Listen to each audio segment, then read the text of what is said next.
2026-এর মাধ্যমিক পরীক্ষার্থীরা দেখো, খুব শীঘ্রই তোমাদের কিন্তু টেস্ট পরীক্ষা। নভেম্বরের ফার্স্ট উইক থেকে প্রত্যেকটা স্কুলে টেস্ট পরীক্ষা শুরু হচ্ছে। তোমরা সবাই ভালোভাবে পড়াশোনা করছো, ভালোভাবে তৈরি হচ্ছ। আজকে আমার এই ভিডিওতে জীবনবিজ্ঞানের দ্বিতীয় চ্যাপ্টার অর্থাৎ জীবনের প্রবাহমানতা, এই চ্যাপ্টার থেকে সাজেশান নিয়ে এসেছি। মোট 30টা গুরুত্বপূর্ণ প্রশ্ন রয়েছে এই চ্যাপ্টার থেকে। এই 30টা প্রশ্ন যদি তৈরি করো, আমার মনে হয় না যে প্রশ্ন সংক্রান্ত তোমাদের কোনো অসুবিধা থাকবে।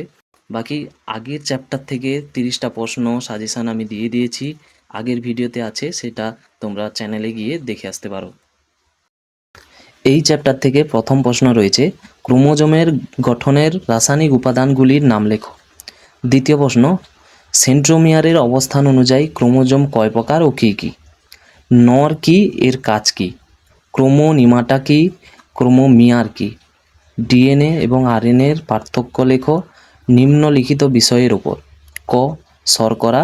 খ, নাইট্রোজেন ক্ষার। গ, কাচ। ইউক্রোমাটিন ও হেটারোক্রোমাটিনের পার্থক্য লেখো।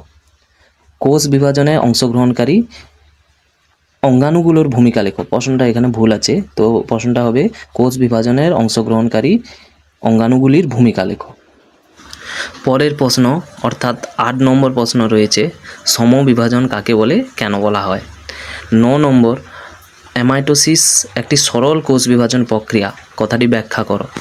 হ্রাস বিভাজন কাকে বলে এবং কেন বলা হয়? প্রোফেজ এবং টেলোফেজ দুটি বিপরীতধর্মী প্রক্রিয়া, ব্যাখ্যা করো। অ্যানাফেজীয় চলন কি? ক্রোমোজোমাল বেমতন্তু ও ইন্টারজোনাল বেমতন্তু বলতে কী বোঝো? কোষচক্রের প্রস্তুতিকালীন দশার বৈশিষ্ট্যগুলি লেখো। কোষ বিভাজনের চেক পয়েন্ট কি, এর কাজ কি? 16 নম্বর প্রশ্ন রয়েছে, নিম্নলিখিত বিষয়ে মিওসিসের তাৎপর্য লেখো। প্রজাতির ক্রোমোজোমের সংখ্যা ধ্রুবক রাখা, প্রকরণ সৃষ্টি করা। 17 নম্বর প্রশ্ন রয়েছে, মাইটোসিস ও মিওসিস কোষ বিভাজনের পার্থক্য লেখো। 18 নম্বর প্রশ্ন রয়েছে, যৌন জনন অযৌন জননের থেকে উন্নত, কথাটির তাৎপর্য লেখো। স্পাইরোগাইরার খণ্ডীভবন কিভাবে ঘটে? 20 দাগে প্রশ্ন রয়েছে, প্ল্যানেরিয়ার পুনরুৎপাদন প্রক্রিয়াটি লেখো। খর্বধাবক কিভাবে অঙ্গজ জননে সাহায্য করে? ধান ও গম গাছের জোড় কলম করা যায় না কেন? ফার্নের যৌনক্রম দশাটি রেখাচিত্রের মাধ্যমে ব্যাখ্যা করো। শাখা কলম জোড় কলমের থেকে উন্নত নয় কেন? অটোগ্যামি গেইটিনোগ্যামি বলতে কী বোঝো? স্বপরাগযোগ ইতর পরাগযোগের পার্থক্য লেখো।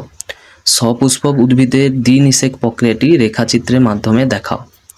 পতঙ্গ পরাগী হওয়ার জন্য একটি গাছের কি কি বৈশিষ্ট্য থাকা দরকার?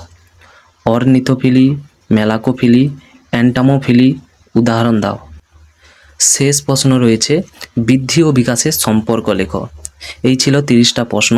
তোমরা এই প্রশ্নগুলোকে ভালোভাবে তৈরি করো, ভালোভাবে পড়াশোনা করো এবং ভালোভাবে পরীক্ষা দাও।